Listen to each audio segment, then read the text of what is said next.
Welcome to today's Explainer. We're diving straight into a major political counter-narrative today. Specifically, we're taking an objective look at One Nation's alternative platform, exactly as it was laid out in Pauline Hanson's recent budget reply speech.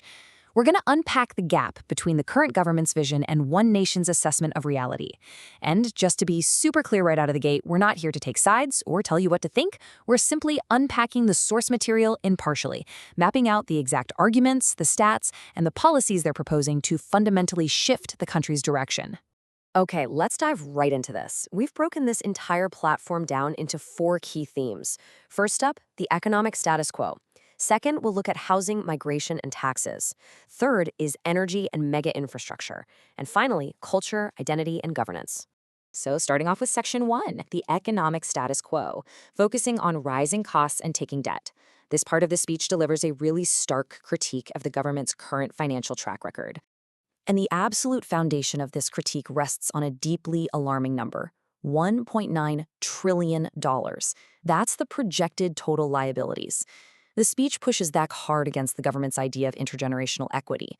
According to One Nation, true equity definitely doesn't mean punishing the people who build businesses or take risks. Instead, they argue that saddling future generations, literally the kids and grandkids growing up right now, with a $1.9 trillion debt isn't equity at all. They characterize it as a massive, crushing burden born out of a culture of centralized bureaucracy and state dependency.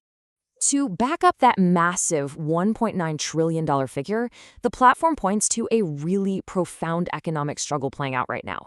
We're talking nearly 50,000 business insolvencies since the current government took office. 50,000! On top of that, productivity is stuck at a 6-decade low. And get this, 8 out of 10 new jobs are currently being created by the government. The speech argues this is a huge red flag, a clear symptom of a totally disillusioned private sector.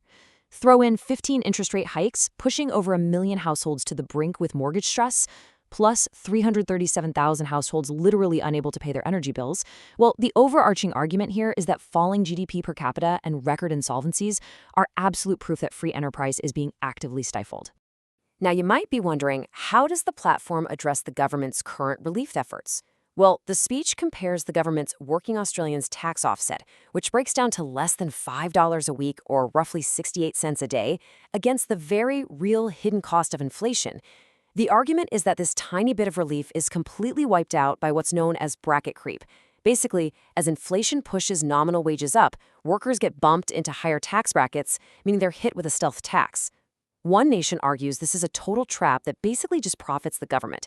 Their proposed fix? Stop this entirely by indexing income tax thresholds to inflation. It's a move designed to put thousands of dollars back into workers' pockets, which is a pretty sharp contrast to that 68 cents a day. All right, moving on to Section 2, housing, migration, and taxes, looking at pressures and proposed relief. This is where the speech really pivots to those everyday kitchen table issues, setting up the if-then logic for their economic solutions. And this brilliantly illustrates their point about the housing crisis. According to the speech, a massive driver of this crisis is just straight-up bureaucratic overhead. In fact, they claim that more than 40% of the total cost of building a new home is made up entirely of government taxes and compliance costs. Just think about that. That is a huge slice of the financial pie dedicated strictly to red tape before a single brick is even laid. So to counter those massive costs, they're proposing some highly targeted tax relief. First, they want to slash the GST completely to zero on building materials for homes valued up to $1 million, and do that for the next 5 years. Second, introduce family income splitting for families with at least one dependent child. The speech claims this one policy alone would make a single-earner family making $120,000 around $95,000 a year better off. And third, they want to allow age pensioners and veterans to work as much as they want without losing a single cent of their pension or healthcare benefits. The idea is to instantly inject willing, experienced labor right back into the economy. Now, closely tied to housing is, of course, the issue of migration. The speech makes a point to explicitly state this isn't about blaming migrants themselves, but rather recognizing simple limits. The argument is that rapid population growth, when it doesn't have the housing supply to match, inherently drives down living standards. They point out that elevated migration essentially acts as a massive money spinner for the government, noting that visa application fees are expected to surge to $7.1 billion by 2030. And if you're wondering what reducing those numbers actually looks like in practice, the speech points directly to Canada. Canada recently cut migration sharply and, as a result, saw 18 straight months of falling rents and easing house prices. Next up, Section 3, Energy and Mega Infrastructure, Powering the Nation's Future. Here, this speech asks a pretty massive rhetorical question. How do we actually power and secure the country's future? They're calling for a fundamentally different direction in energy policy to build real sovereign capability. And we are talking about a totally stark policy reversal here. The plan? Completely ditch net zero, pull out of the Paris Agreement, and axe the climate change department altogether. They claim this move alone would save $30 billion. Instead, the strategy decisively shifts back to backing fossil fuels, like coal and gas, while also strongly supporting nuclear power. Their argument is that abandoning wind and solar ideology and going back to our natural resource advantages is the only way to restore grid reliability, drastically lower your power bills, and actually guarantee national energy security. Now, what's really interesting about this is the massive contrast in infrastructure philosophy. The speech heavily criticizes current government projects as commercially illiterate. They point specifically to Snowy Hydro 2.0 as this massive, egregious failure, a project that blew out to 21 times its original estimate, hitting an astonishing $42 billion. No way, right? Instead, One Nation wants to back entirely different megaprojects that actually open up agricultural and resource potential. We're talking about things like a modern hybrid Bradfield scheme for water security, the Capricorn Steel project to connect Queensland coal with Western Australian iron ore, and finally completing the inland rail to Gladstone to create this massive, continent-wide freight circuit. To actually get these major projects off the ground and secure Australian sovereignty, the platform outlines some heavy deregulatory measures. They want to fast-track major energy approvals down to a maximum of just 6 months by completely slicing through what they call red, green, and black tape. In the agricultural sector, they propose an outright ban on foreign controlling interests in freehold farmland and capping leasehold sales to foreigners at a maximum of 25 years.